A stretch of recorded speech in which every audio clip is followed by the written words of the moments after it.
The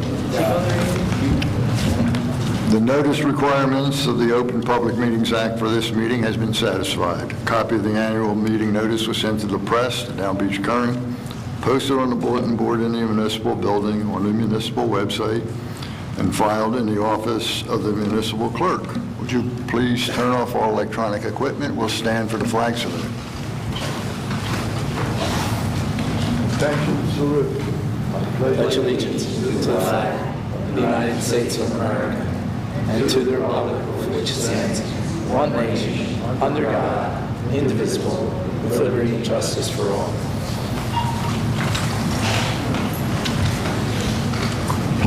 Mayor Becker? Here. Commissioner Amadeo? Here. Commissioner Blumberg? Here.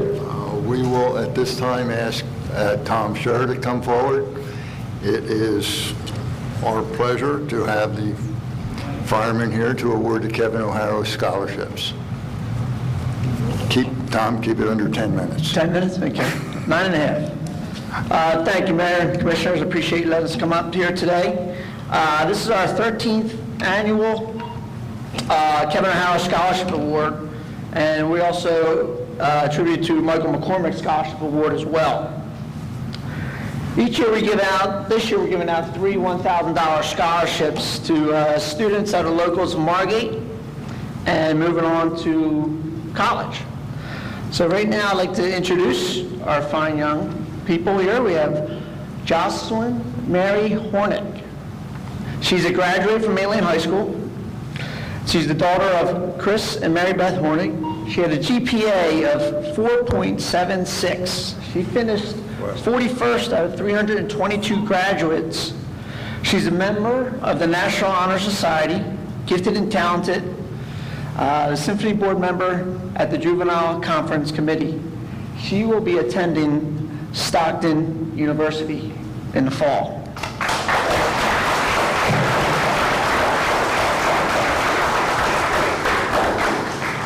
Our next $1,000 scholarship winner is Molly Kinghorn. Molly is a graduate of Lang City High School. She lives in Margate.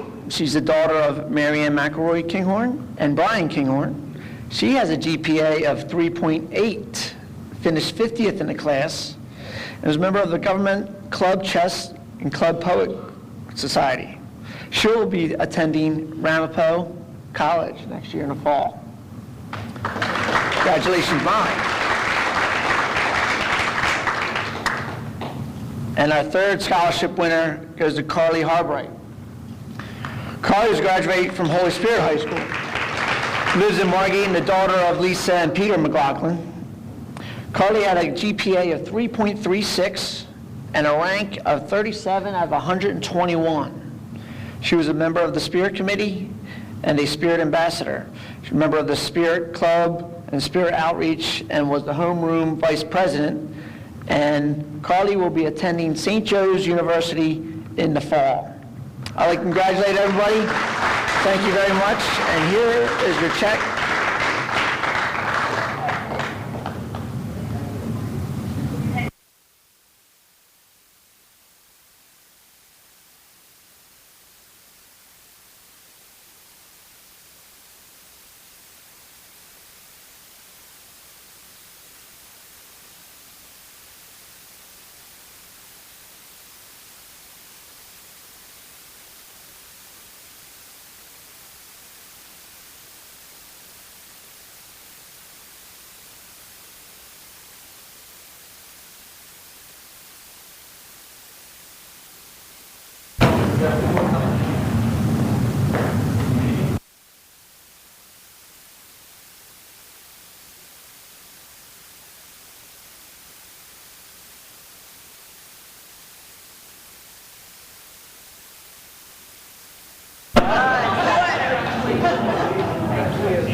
Not bad.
I think.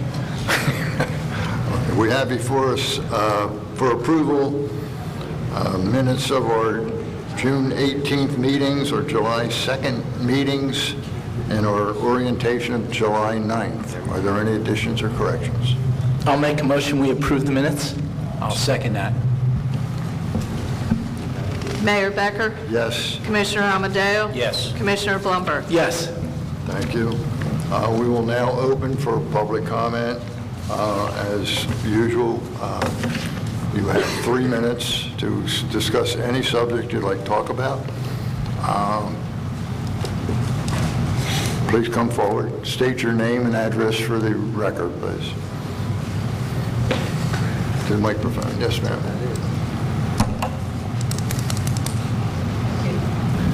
My name is Catherine Clausen. I live at 9300 Atlantic Avenue. What was your last name again, Margate. please? Where? Your last name? Cool, thank you. We're right on the corner of Washington and Atlantic. I have a condo there that faces the beach. My concern, and I'm up every morning walking, is, and I know that you sent out a telephone message to us about the dogs on the beach, and they should not be there between May and September. They are on the beach with no leashes.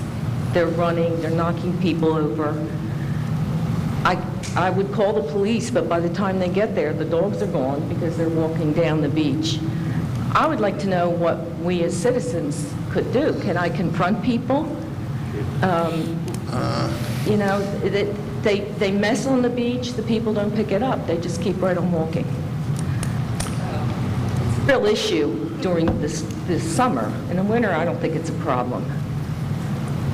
I'm not sure you should be confronting anyway. That's what I'm afraid of, yeah. I would call the police. Their response time is very fast. Response time is very good. We have a lot of kids that hang out there on Saturday night after the curfew, and they're making a lot of noise, and they're young kids. They're not teenage, they're like middle school kids. But they're out there way past 10, so we have called the police that come right out. So it's not an issue with that, but if I call the police, I'm not sure they could get there in time, because then I look and the dog's gone and I look like I'm making it up. So I would think the response time is such that they would be able to get there before people could leave the beach. okay, well, I'm going to try that. Give it a try. then. Okay. Okay. But they aren't allowed on the beach in the summer, right? That is correct. Okay, thank you. You're welcome. Thank you very much. Any other public comment?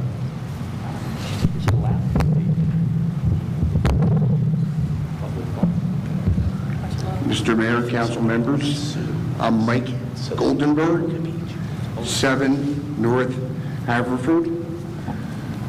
I'm complaining about my neighbor, Jack Zoltak, and number 8 Haverford. Many of you have ridden by his house. At night it is blue, iridescent, many lights on. I've asked Jack to turn his lights off at 9 or at 12. He keeps them on to 2:30 in the morning. It's an invasion of privacy. I live across the street. His lights shine in my house. He will not turn them off. The other part of that is our neighbors have the same problem. He has lights in the back of his house that shine on Huntington. They're complaining as well. We also have many cars that go up and down the street. They stop, they look at the house, they back up without looking. They've hit my car as well as 3 others. What I'm asking for is to have an ordinance proposed that all decorative lights inside and outside, and by inside, his lights that shine out and blink from the inside of his house that shine out. I have proposed an ordinance that all decorative lights be turned off between 11:30 and 12, with the exception of the December holidays, where the township has numerous Christmas lights, which are fine.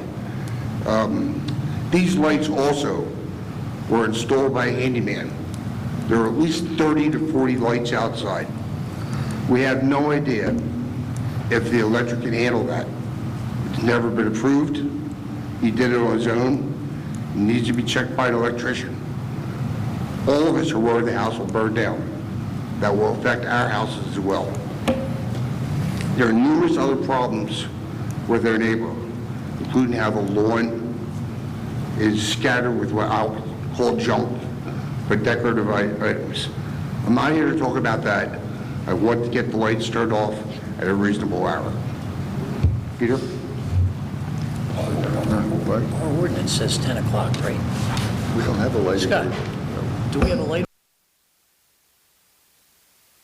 There would be a state standard about brightness escaping from the property. But that's not here. Well, so I'll weigh in. I thought that this came up and somebody said we were trying to get this handled. Was that you a couple of weeks ago, Scott? Are you guys aware of this? Yes. Okay, so it's, you're aware of it? I drove by. It's a circus. Yeah. And I just want to make one comment. May I interrupt? Go ahead, please. Commissioner, you're being very reasonable in your request, and I would say allowing him to keep his lights on to a certain period of time, like 10 o'clock at night, is being really reasonable. Right now, it's my understanding that we don't have an ordinance, so we can't enforce it on the city side. And then we'd have to have Scott look at it if as far as the legality and installing the lights without having an inspection is another issue, because it is, but they're probably the new LEDs, which don't really draw that much electric. But we're going to have to look at our ordinance and visit that, because I believe it does interfere with the quality of life of the residents in that neighborhood. Not only the traffic on the street, which we really can't do anything about, but the light shining in your houses and, allowing it being like daylight during nighttime hours there for you. It's really aggravating. It's very difficult to live across the street. I'm friendly with the man. I brought him into my house. I brought him up to my bedroom, 10 o'clock at night. I have all the windows and shades drawn. There's a blue hue in my bedroom. He looks and says, "That's not that bad." I said, "Jack, please turn the lights off." He says, "No ordinance, you can't make me do it." I'm committed to work with my fellow commissioners and the solicitor to look into what our legal options are here to enact an ordinance. We're going to try and get this done for the next meeting. I went by there last night. I feel for you. I would hate to be on that block, or anywhere on that block. I think you can see the lights from Winchester Avenue. So let us work on it. Thank you for coming out, and let us work on it.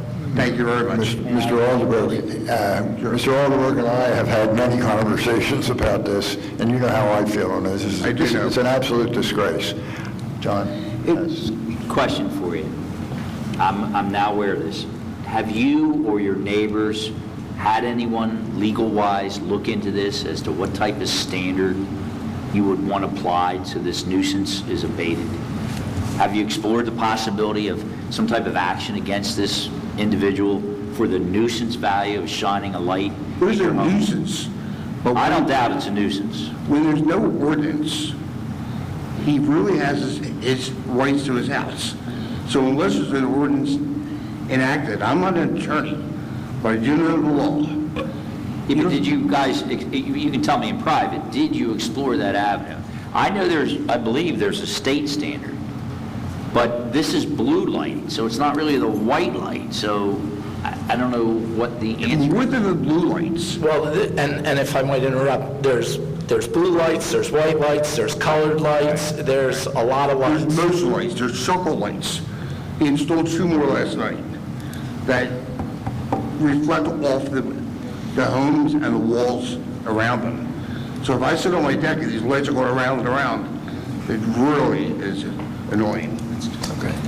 We'll certainly look into it. We're going to look into it. Looks like you've lit a fire under everybody, and... Thank you, Mr. Mayor. You're welcome. Appreciate it. Do I need to come back, or it's on your hands? You know where to find me. I do. Okay. Thank you.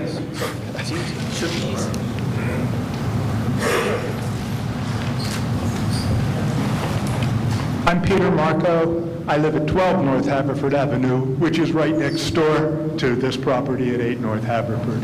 And I just want to confirm what Mike said. I can't sit in my living room and watch television without having flashing blue lights coming into my living room, invading my living room while I watch television. It is not only as bad as it is, but it is perpetually increasing. He continually adds more lights in addition to all of the statues. There must be 100 statues out there of urchins climbing ladders and swinging golf clubs. But the lights are the most impressive thing, and some of them are flashing and spinning. They're like disco lights. They're flashing around, so you can sit in my living room and watch the colored polka dots go all across my living room wall. May I ask you a question again? And I'm not that familiar with it, and I can envision there would be difficulty in trying to regulate lights on an individual's home. Why have you and the neighbors not instituted a civil suit for the obvious nuisance and harassment and interference with your home that you personally have? Sounds like you have a very good case. Whereas for the city to now implement a regulation that says applicable to all homes and all businesses on controlling the amount of light they can have, that could be a difficult proposition. I've spoken offhand to attorneys who have said to me, if you don't have an ordinance, he's not doing anything illegal. I don't believe that, quite frankly, because I think if I took a spotlight and I was your neighbor and I shined it from my house directly into your home, you would have an excellent case for an injunction. At least I think you would. If I was the judge, you would, where you could prohibit that. And so for a quicker remedy here, because it's going to take us weeks, it could be challenged. God knows if we can have one that's constitutional, whereas you would seem to have a direct remedy if you and your neighbors sought this, for it's an invasion of your privacy, if nothing else. You have Certainly lights on is it. that. Why don't you pursue that? I mean, I'm not trying to duck out of this. I can envision having problems, and certainly not going to be resolved like that. But I think if I was you, I'd be taking this neighbor to court very quickly to see if a court could help you. Because I don't think he can legally do that to all of you. That's my own feeling. I saw it myself. But That's certainly an avenue that we'll explore. I just wanted to say one other thing about it is, my house is up for sale. I've had realtors tell me that they've pulled up in front of the house with a prospective client. They took one look at the neighbor's took the house, sell. and they said, just so you're drive suffering away. damages. You've had a diminution in value due to his actions. Absolutely. So I don't think it's all on the city of Margate for an ordinance to regulate a nuisance activity. I mean, It may not we'll certainly already look on into it, that. but it certainly would help. Certainly look in and try to help you. Commissioner And I got that Amadeo, did direction. you- Okay. More or less, my question's directed to Scott. Scott, couldn't it just, to support the neighbors, Absolutely. have an ordinance just simply say, the gentleman, Mr. Goldenberg, that stood up first, said, 11, 12 o'clock at night. Why couldn't we say ornamental lighting or additional lighting to 10 o'clock at night and put a timeline on it?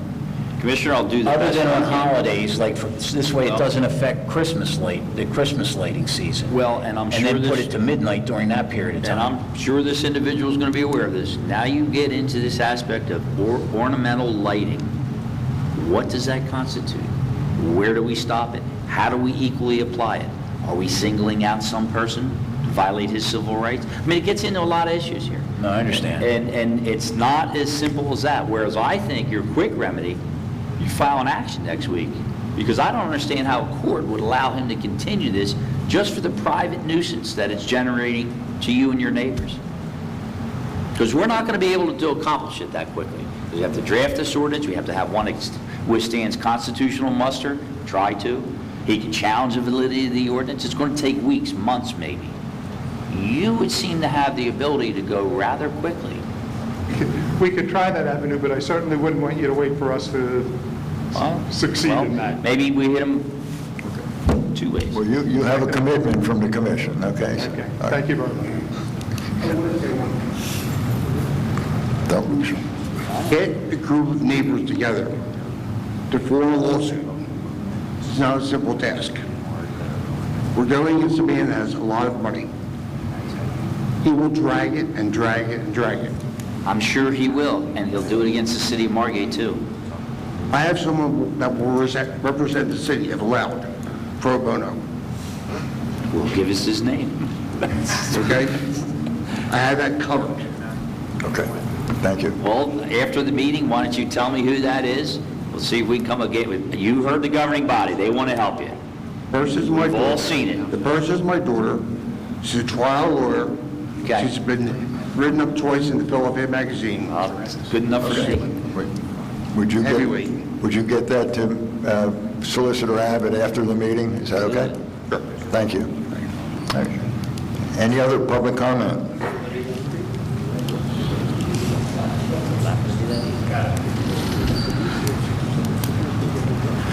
My name is Harold Klein. I live at 100 North Huntington Avenue in Margate. I've been here 46 years. I am constantly harassed with the water in the street of Winchester and Huntington Avenue. We were talking about a pump last year, and I have not seen any progress that has been done to that. I don't know whether it's still in the works or whether we'll run out of time or money. Is it in operation, or is it going to be in operation? Mayor? It is under construction, Harold. They ran into some delay in the trying to use the original concrete work. It was, I would imagine we're probably 6 months from that, but it is still under construction, and it will be online. Now, I didn't know whether it was supposed to be done last November. Now we're coming into another season and nothing has been done. And that concerns me because the vehicles that come down those streets at Huntington Avenue in Winchester is horrendous. They just make waves like it's an ocean. And I think we need some supervision. The other thing I would suggest they do is close those two streets down. Huntington Avenue and Winchester Avenue at Granville should not be driven through in a storm such as this that we had and the past 3 or 4 weeks. But it's constant, and the people who drive through it don't care. It's just constantly splashing heavy water against the homes. And that's one of the things I think we should do something about. Okay. Harold, what I'll do, I'm going to look into the progress of the pump station in Ventnor, and we'll get back to you and report to that public at the next meeting, okay? Yeah, the other problem I would suggest is the stop sign on Granville Avenue. Cars do not stop. They roll through the area. Until they get up to the 2 or 3 blocks, they're doing 35, 40 miles an hour constantly. And they want to make that light at Jerome Avenue. And that's the thing I think we need some protection on, that we should give more tickets out for people who do not obey the rule of regulation of driving a car. Thank you, And Harold. that's what I have to say. Thank you.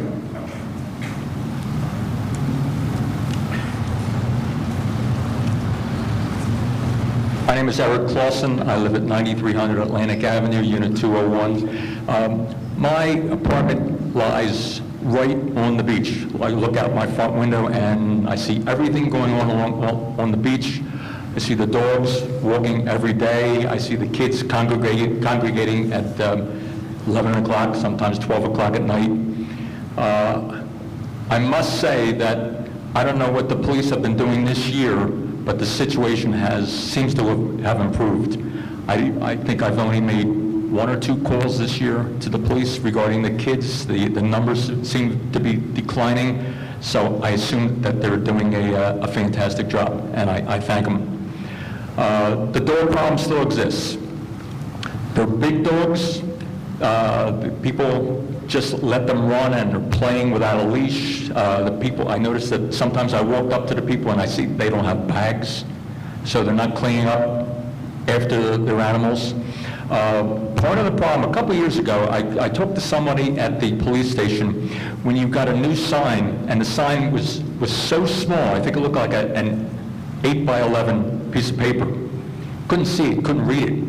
Since then, you've replaced the signs, and they're large, they're readable, they're tacked up to the bulkhead. But the problem, there's another problem. The trash cans are right in front of the signs. So the other morning, I heard him collect the trash, like I think it's 6:30 in the morning, and I asked them, I said, could you please move the trash can over to the side so we can see the signs? And they did it. No complaints, and I thank them very much. So I respectfully asked either somebody on the council or whoever contact Public Works and asked them if they could move the trash cans to the side so that the signs can be seen. That's it. Thank you very much. Okay, thank you. That should be easy to get that done. Okay, thank you.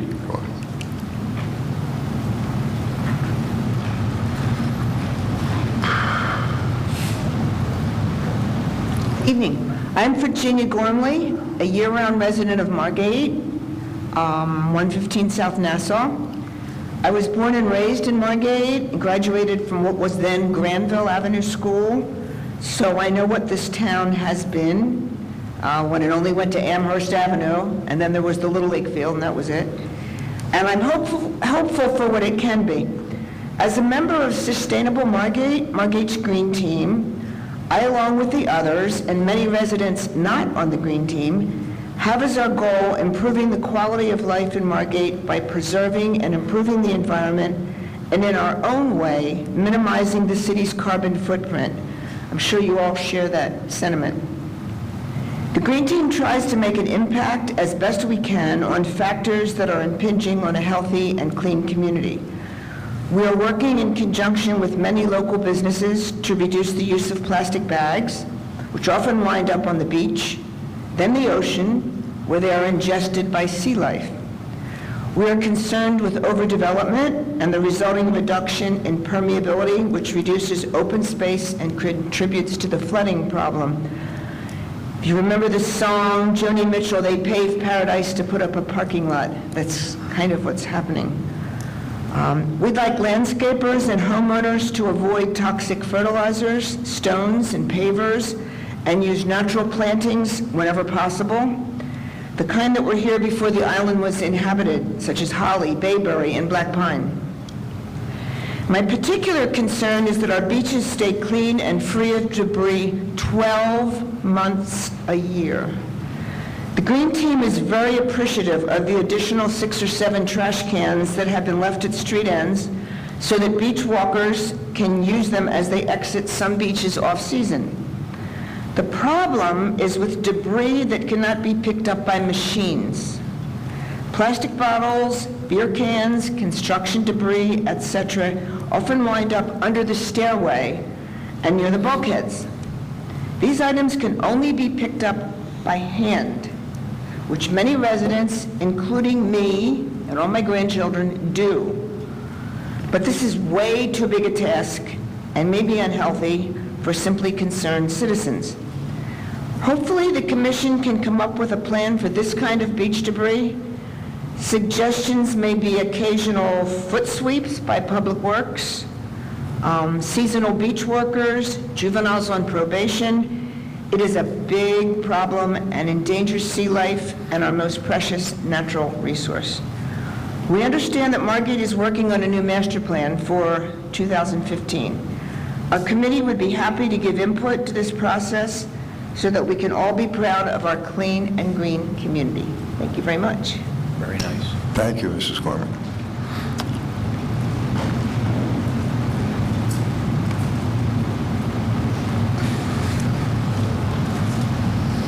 Sewell, 22 West Drive.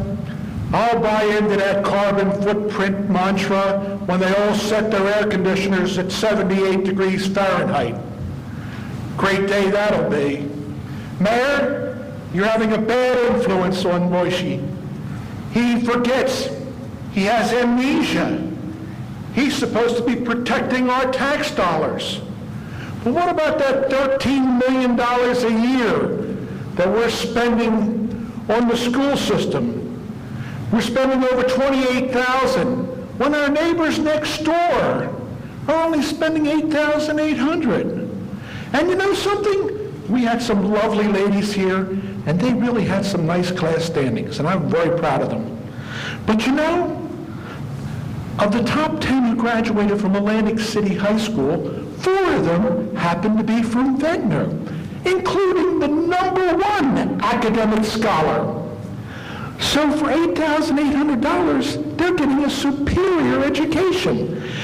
And you know our Goomba paisan, Albie Battaglia, he's going to come here one of these days. I keep needling the hell out of him. And he's going to tell you that not only can he absorb pre-K to 4, but Ventnor has the capacity to absorb pre-K to 8 at a fraction of what we're spending. We could save the taxpayers not only hundreds of thousands, but millions of dollars each and every year. So I urge, and you know something? When we announced that we're going to ship pre-K to 4 to Ventnor, hey, guess what? Guess what? Those characters at Thai are going to find comfy space for those pre-K to 4 right within Thai with no extra money being spent. Bank on it. I know how it works. So let us consider having a more thoughtful approach towards spending $13 million, Finance Minister. You can't run on that pledge and not keep it. I'm going to hold this postcard up until it crumbles. Because you have a constitutional mandate. You swore to uphold the New Jersey State Constitution. And right in that old state constitution, since the 1870s, is the mandate, a mandate for a thorough and efficient education. Margate's education is far from efficient and far from thorough. So I suggest we look to our neighbors. And when I get Mr. Battaglia here, he's going to give you the same sermon. Thank you very much. Thank you, John. Any other public comment?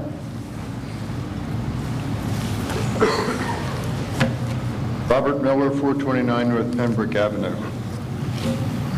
I'd like to get a report from you on the progress that we're making with the dredging project on the lagoons and the bay.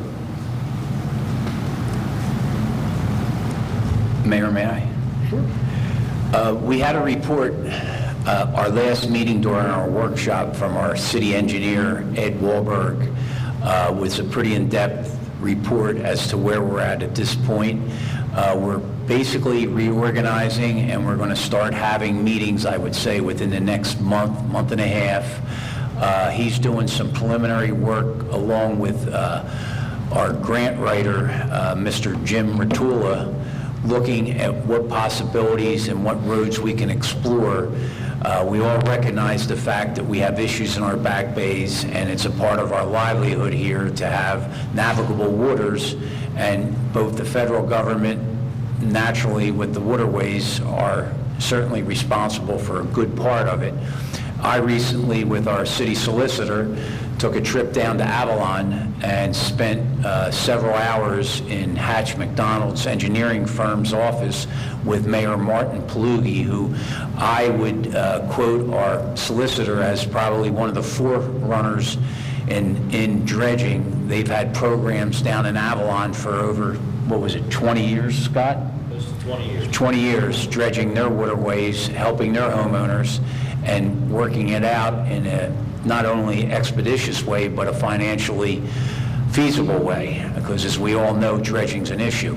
The issue we find hardest for us here in Margate, and I formerly had a time in the State Assembly where our great Senator Bill Gormley had, back in the 90s, set aside in the Department of Environment, in the DEP, in Department of Environmental Protection, a grant of $900,000, a little over $900,000, to dredge both the Oriental and the Sunset Lagoons, the entrances, because we were having problems back then. It's my understanding that money still exists. It's a dedicated fund. The problem we've had is finding a spoil site that will accept the dredge materials. The state DEP worked for several years under their real estate division, trying to purchase the land on the other side of the Margate Bridge that was owned by a private stakeholder who passed away, and now it's in the estate, and the state assessed that property at a little over $476,000, and were willing to pay for it. And when the individual that passed away that had originally owned it, the estate took it over, they want $1 million, and the state won't pay for that. So we're at this point, we're not only in a catch-22 looking for a disposal area that can be approved by the DEP without having to go into what Avalon did, having to rent land, set up a spoil site, and use the costly method of trucking it to landfills.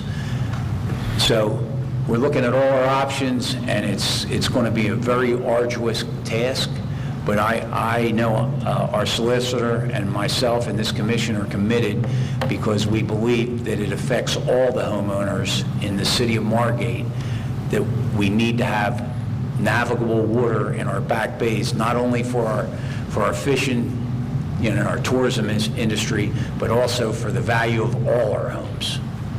I think everything you say is appropriate, and the only other word that I would add to that is safety.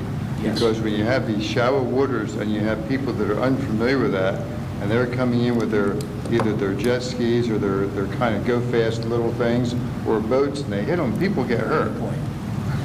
So I've got, correspondence going back to 2002 when this was being discussed, and it seems like it's got had the same holdup then as we have now, where to put the swills, but there's got to be a way. I know in North Carolina they use a hopper barge at Oregon Inlet. Yes. And it's been going on there for years. It seems to work out reasonably well. Yeah. So thank you very much. I look forward to some Thanks for reports down the coming. road. We're going to stay on Thank you. top of it. Thank you. Any other public comment?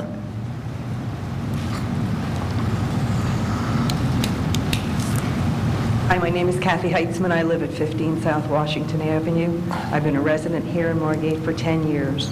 First of all, I'd like to thank you for moving back the blockade in front of where the Historical Society was.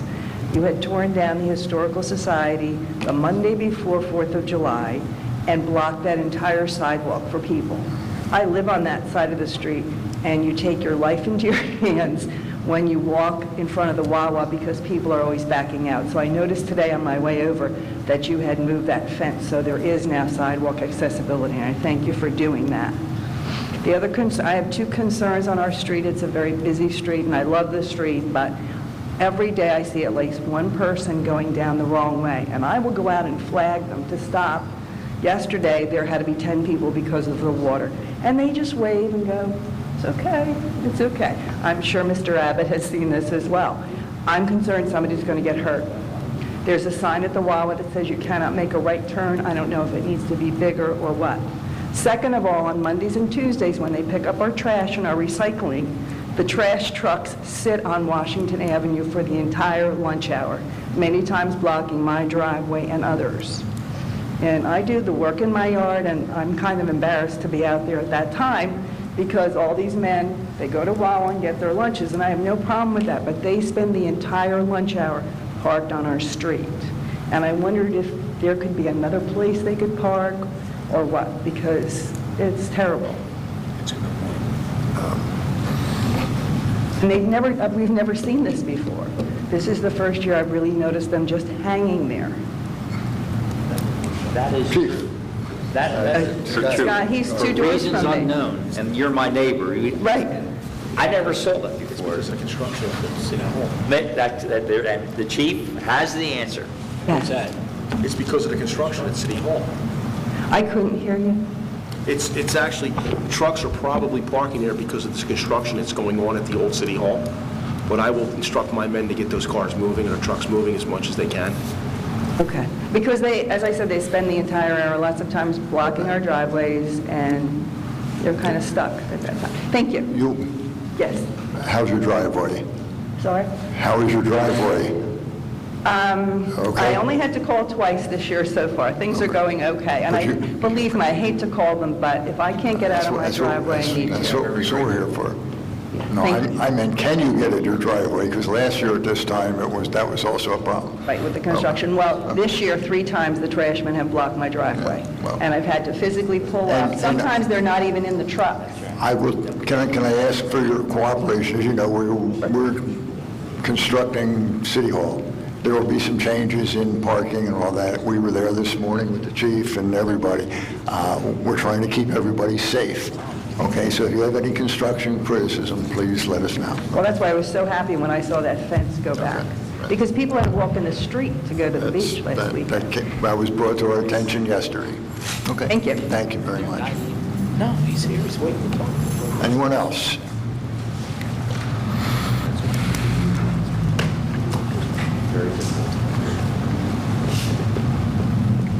I have 2 quick issues. They're both... I need your name and address, please. Art Cortelli, 114 North Lancaster Avenue. There's 2 safety issues that come to mind. They've been bothering me for a long time.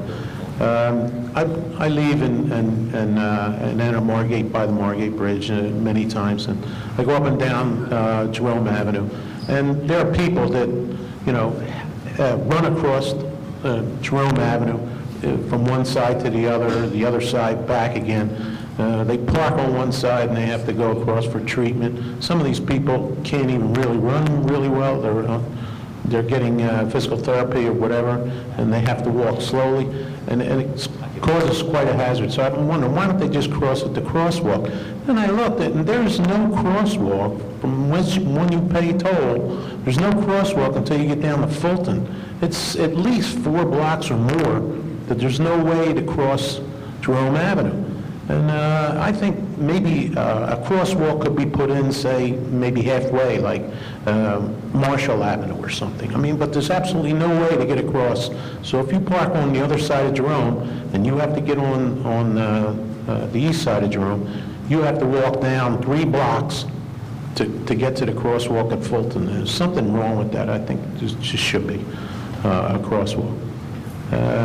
Also, this, at least 2 times I was a witness to Atlantic Avenue, biker coming down Atlantic Avenue in the bike path, and someone opening their door and almost killing them. Once the door is open, it seems that the driver's door is always on the same side that the biker is headed in the same direction, so that it definitely will inflict some real severe damage. And the only thing I can think of to correct this thing is to get rid of this bike path on both sides of the street. You really don't need it there. Of all the streets to put it on, you put it on the most highly traveled streets in Margate, which is Atlantic Avenue both ways.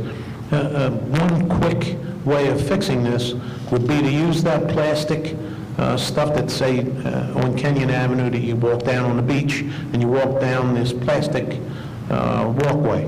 Well, I think something like that could be looked at, to just roll it horizontally along the beach, and this would be a much more enjoyable ride for the bikers to ride on this plastic mat that could be 8 feet wide or however wide you want it. Just roll it sideways down the beach and they'll enjoy a nice view of the ocean instead of a view of heavily trafficked Atlantic Avenue. It would simplify the thing, and I think it's probably an inexpensive thing to do. When the season's over or whatever, you can roll them up or just leave them there. You just have to dust the sand off once in a while. And I think it would be a real handy thing to have, and it would eliminate the bike path on both sides of Atlantic Avenue. Thank you. Thank you, Art.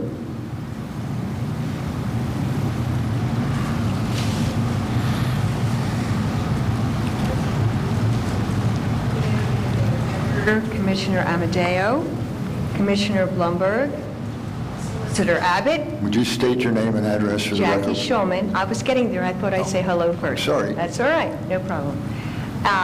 And let me just add, please, Chief Wolfson. My name is Jackie Shulman, and my husband and I, Richard, his name is Richard, purchased a home 13 years ago, 8609 Amherst Ave, which is between Nassau and Osborne, on the same side as the... I wanted to just thank you for one comment I heard, because we live on the Orient Lagoon. thrilled to hear that you are working on the dredging project, because we're at the very end, and most times there isn't any water by the end of the, depending on the tide. So thank you so much for those efforts. This is my first time at a meeting here, and I was going to be quiet, but it's not my nature to be quiet, and I have the police chief right here, and I'm told that you're the man who can make a difference. So we'll do that. We love our home, and we're not full-time residents yet, but newly retired, we're spending more and more time here. And in the last 13 years, we've seen a tremendous increase in the traffic on Amherst Ave. I'm not sure, well, I have my own theories on it. I think the bridge toll may have made a difference. Wonderful development down by juniors and the high-end restaurants and so forth. We hold our breath a lot, especially during the Memorial Day to Labor Day time period. We have wonderful young people riding bikes without helmets, and what are you going to do about that? I don't know. We have the flooding, and we have two-way traffic, and we do not have a stop sign.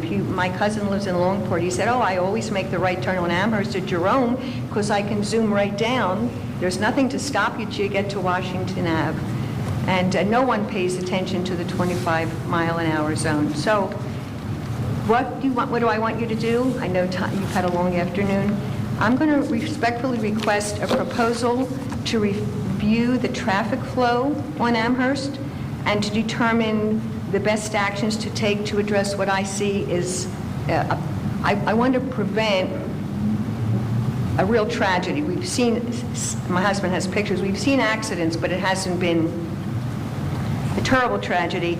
And whether that means adding lights, whether that means a stop sign, I know you have to work with the state on those things, I'm mindful. Whether it means things to enforce the speed limit, make people mindful of that. Whether we can do something and make our street a one-way street, if not totally, partially, like all the other parallel streets, with the exception of Atlantic and Ventnor, which of course have lights and have stop signs. And certainly open to any kind of suggestions. So my proposal is if you could take a look, revisit it again. I did send a letter last year. I believe it was Taub, Commissioner Taub. I was told that was her. That was her portfolio. I didn't get an answer, but now I understand why. She's not here anymore. Okay. So if you can take a look, that would be my request. Okay. And thank you again for your time. And very welcoming process here. Thank you. Anyone else? Public comment? Is there a motion to close public comment? Second. Mayor Becker? Yes. Commissioner Amadeo? Yes. Commissioner Blumberg? Yes. We will now open public comment on second readings of ordinances and resolutions. Is there any public comment, please?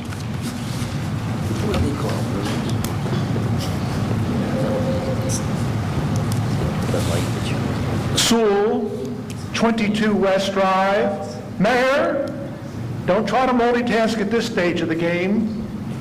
And Mayor, since you don't bother to read the Yankee, you're way behind the curve, I'm afraid.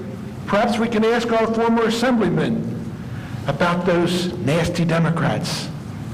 Mr. Sweeney in particular, the governor-to-be. I believe he's manipulated. What, John, resolutions and ordinances, please? We're getting right on it, Mayor. We're getting right on it. We're trying to get you up to speed, ahead of the curve. Since you don't want to read the Yankee, Mayor, your undivided attention to resolution number 1432015. I believe that's incorrect. Perhaps Mr. Amadeo can correct me if I'm wrong. It can't go on the November ballot. It's past the deadline. What's that? It is past the deadline. It is past the deadline. All right. Then this is erroneous. However, this can be saved, Commissioner Amadeo, because we have a $5 million pot of gold, the little green leprechaun, the cold cash, greenbacks, $5 million that our dear Benny Levinson fielded from that mayor of Atlantic City that 0.5%. Remind me to tell you about the half stroke on the golf course, but not at this time in my 3 minutes. I think it would be far better if we tried to get a resolution to ensure that 13.5 on the pilot program. This is going to be $5 million being funneled back to the municipalities within Atlantic County, including Margate City. This is where the moolah is. So let us, rather than try to make us look foolish by passing this resolution, let us instead pass a resolution backing the memorandum of understanding between the county executive, Dennis Levinson, and the Atlantic City mayor. It's a binding memorandum of understanding, and I think we should get that 13.5% in our pot of gold. So let's get busy and do what's really pertinent, Mayor, rather than introduce erroneous resolutions. Don't make yourself look foolish. Don't make yourself look forgetful. Make yourself look like you're on the ball. Mr. Amadeo might help you. Now you have somebody who's thinking. Thank you, John. Thank you very much. Mr. Sewell, just to respond, it wasn't the mayor. I requested to have that resolution put on. Well, if the mayor bothered to read the inquiry, he would have known that this was... It's not the mayor, it's me. But all 23 Atlantic County municipalities went out in support. The important fact is, we're all in solidarity against casinos outside of Atlantic City because of the unemployment situation and how we've benefited from the casinos in the past. Except for your buddy Vinny the Shank Mazio and Jimbo Rowland. They're not on board with you guys. John, thank you very much. Appreciate it. Your 3 minutes. You're having the same problem Bloomberg is. You're getting next to the mayor. I missed what he said. What did he say? The mic's going off. Oh, okay. Any other public comment? Is there a motion to close public? I'll make that motion. I'll second it. Thank you, Commissioner. Mayor Becker? Yes. Commissioner Amadeo? Yes. Commissioner Blumberg? Yes. Joanna, are you ready? You're such a jerk. I'd like a motion to adopt ordinance number 10, 2015, an ordinance repealing various boards. May I have a motion? I'll make that motion. Second. A motion for ordinance number 11. Well, you need to call the roll. Oh. Sorry. Mayor Becker? Yes. Commissioner Amadeo? Yes. Commissioner Blumberg? Yes. A motion for ordinance number 11, 2015, amending Chapter 127. I'll make that motion. Second. Mayor Becker? Yes. Commissioner Amadeo? Yes. Commissioner Blumberg? Yes. Ordinance number 12, 2015, amending Chapter 257, parking prohibited certain hours. Make that motion. Second. Mayor Becker? Yes. Commissioner Amadeo? Yes. Commissioner Blumberg? Yes. May I have a motion for resolution number 142-2015, authorizing bill payment and claims? I'll make that motion. I'll second it. Mayor Becker? Yes. Commissioner Amadeo? Yes. Commissioner Blumberg? A motion for resolution number 143, 2015, opposing any statewide referendum. I'll make that motion. I'll second it. Mayor Becker? Yes. Commissioner Amadeo? Yes. Commissioner Blumberg? Yes. Resolution number 145-2015, or 144, number 144-2015, annual renewal of 2015-16 ABC municipal liquor license. I'll make the motion. Second. Mayor Becker? Yes. Commissioner Amadeo? Yes. Commissioner Blumberg? Yes.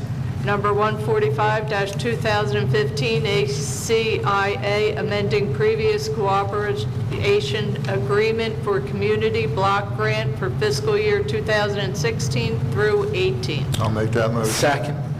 Mayor Becker? Yes. Commissioner Amadeo? Yes. Commissioner Blumberg? Yes. Number 146, 2015, authorizing the purchase of a 2015 surf rig model 600 HD. I'll make that motion. Second. Mayor Becker? Yes. Commissioner Amadeo? Yes. Commissioner Blumberg? Yes. Thank you, Johanna. Is there a motion to adjourn the meeting? I'll make that motion. Second. Mayor Becker? Yes. Commissioner Amadeo? Yes. Commissioner Blumberg? Yes. Thank you all for being here.